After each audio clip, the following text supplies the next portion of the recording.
The best way to market yourself is to identify advocates and influencers and help them tell the story they're already telling, but empower them to do so on your platform, testimonials, reviews, whatever it is, because ultimately people trust them more. They're going to listen to them more. And your job as a marketer now with social, to a large extent, is to uncover those people, help them get where they want to be, create mutual value, help them become influential or deliver whatever goal that they're aiming for, but ultimately put their story, which hopefully has positive sentiment towards your brand, start to have a good relationship with them, give them value. That's what's really important is, why would you do anything for me if I'm not giving you value?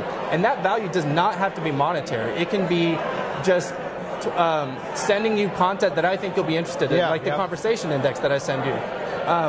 If you think it's good for your readers, you're going to want more of that from me. That's a total non-monetary transaction. I'm not paying you a thing.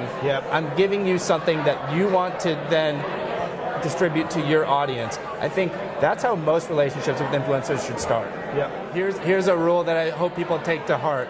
If you're giving people irrelevant pitches, you're ruining it for the rest of that 10% that's giving bloggers relevant pitches. But let's expand the scope a little bit, because you mentioned PR and pitches, and I think those are really valuable. That's probably traditionally how it comes in. But I'm not in PR.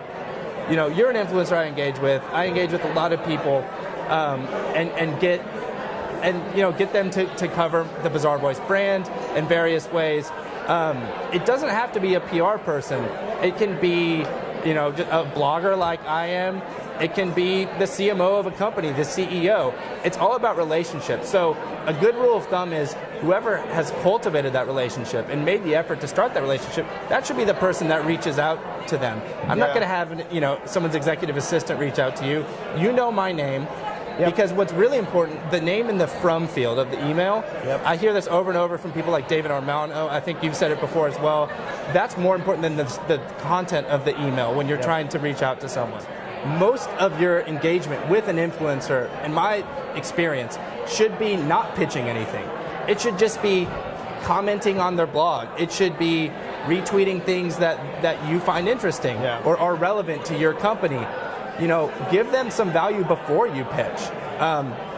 If the only time you hear from me is when I want something from you, you're probably not going to open my email anymore, are you?